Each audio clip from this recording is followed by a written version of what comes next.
예, 안녕하십니까. 차트 분석의 두 같은 남자 차도남 장대진입니다. 같은 모양의 차트라도 어떤 종목은 올라가고 어떤 종목은 내려가고 참 헷갈리시죠? 정답은 트렌드입니다. 장대진의 트렌드에서는 차트와 수급 그리고 패턴 분석을 통해서 현재 트렌드가 무엇인지를 알려드리겠습니다. 지금부터 함께 하시죠.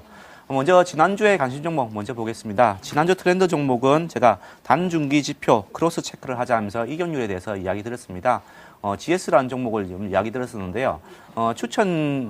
추천할 때 가격이 좀 안 내려왔습니다. 차트를 보면서 제가 좀 이야기를 드리겠는데요. GS 같은 경우에는 이제 이격률과 관련해가지고 중기 이격률에서 이제 크로스 체크돼서 중기 이격률이 충격 이격률이 낮다. 그래서 이제 추천을 드렸었는데 내려오면 사자라는 쪽이었는데 주가가 그만큼 내려오지는 않았습니다. 제가 66,500원.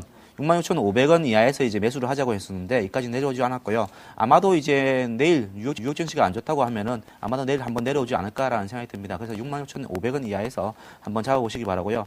그대로 이제 그 목표가는 8만 원 정도. 8만 원 정도를 이야기 드렸고 손절가도 마찬가지 짧게 잡아서 65,000원 이하로 좀 이야기 드리겠습니다. 예, 요렇게 해가지고 그 GS는 매매를 하시면 될 것 같고요. 이번 주에도 뭐 트렌드 보야겠죠. 먼저 시장 분석 가겠습니다.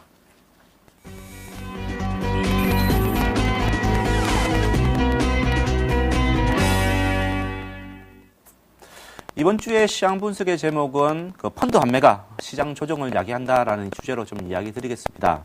오늘 이제 뉴욕 증시가 하락 마감했죠. 그리스의 그 신용등급 하락, 그리고 미국에서 부동산 관련된 지표들이 조금 안 좋게 나왔습니다. 예상치보다 조금 안 좋게 나왔다는 거지, 전체적으로는 좋다는 거죠.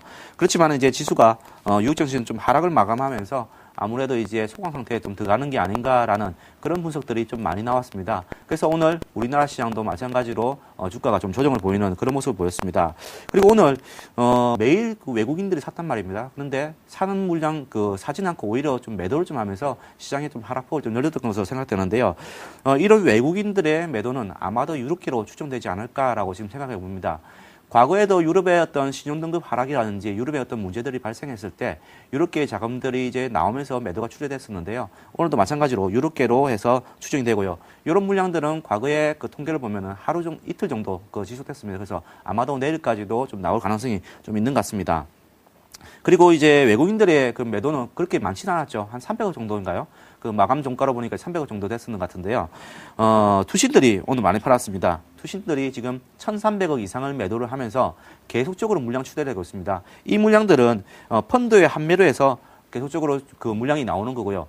아마도 그 지수가 1950포인트 이상이라고 하면은 계속적인 어떤 펀드의 환매 압력들이 계속적으로 나올 것 같습니다. 그렇기 때문에 펀드 환매로 시장이 발목이 잡히고 있다라고 생각되고요.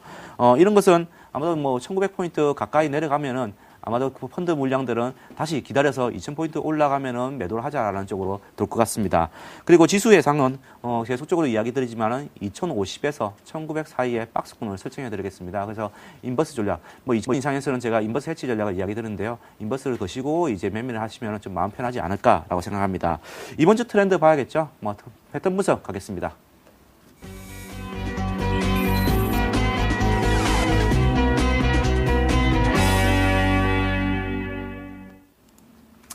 예, 이번 주의 패턴 분석은 제가 신고가 종목을 주목하자라는 이야기를 드리고 있습니다.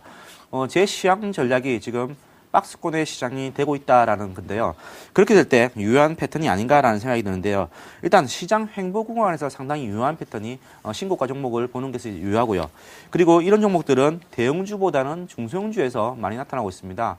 그리고 시장이 이제 지지부진을 하게 되면은 상승 종목 수가 많이 줄어들겠죠. 그러면 상승하는 종목들이 눈에 띄게 됩니다. 그러므로 인해 가지고 단타 세력들의 매수세가 유입될 가능성이 있고요. 집중되면서 갑자기 상승하는 그런 모습들이 나올 가능성이 높습니다.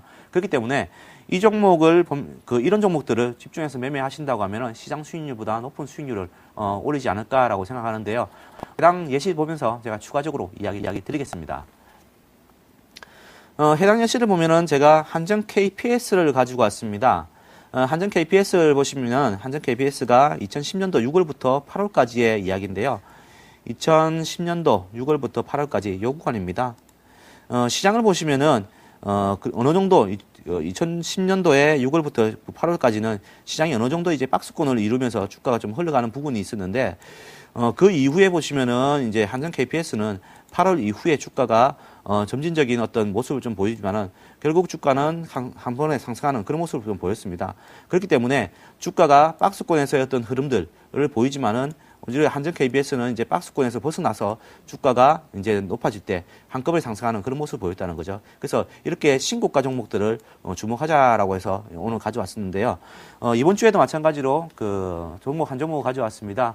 마찬가지로 이제 신고가 종목 가능성이 있는 종목을 가져왔는데요. 함께 보시죠. 오늘의 간식 종목입니다.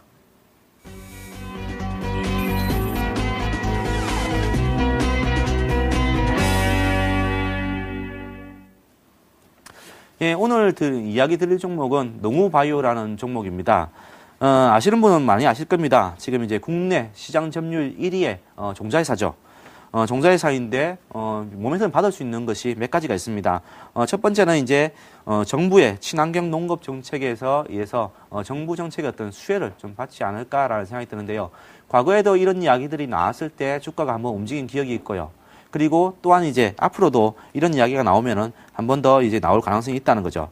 그리고 또한 자회사가 뭐 영업이 영업이 잘 되고 있어가지고 영업이익과 그리고 이제 그 당기순이익을 보면 좀 차이가 나고 있습니다. 그 부분은 영업이익 쪽보다 당기순이익이 많은 것은 자회사에서 잘하고 있기 때문에 평가이익이 올라가는 거거든요. 그래서 그런 부분들을 좀 주목하셔야 되지 않을까라는 생각이 들고요. 그리고 또 한 가지 더 아이디어를 얻을 수 있는 게, 지금 FTA가 3월 15일로 발효된다는 이야기가 있죠. 발효된다고 하면 제일 피해가를 많이 보는 게 아무래도 농업 부분일 겁니다. 농업 부분에서 상당히 피해가 많이 본다는 이야기가 나오고 있는데, 그렇게 된다고 하면은 특히 농업 부분에서 뭐 쌀이라든지 우리가 쌀이라든지 뭐 그런 이제 재배 작물에 대해서 상당히 이제 이슈화가 될 것으로 생각되고요. 경쟁력을 갖추기 위해서 아무래도 종자에 대한 어떤 개량이라든지 그런 이야기도 좀 많이 나오지 않을까라는 생각이 듭니다.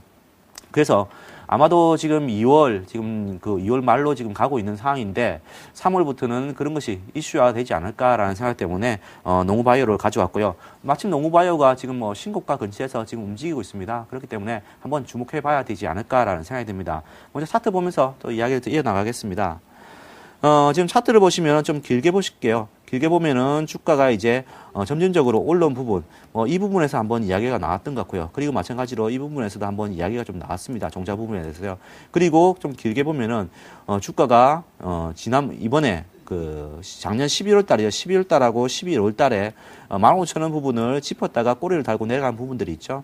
그 부분들을 다시 한 번 더 도전하려고 하고 있습니다.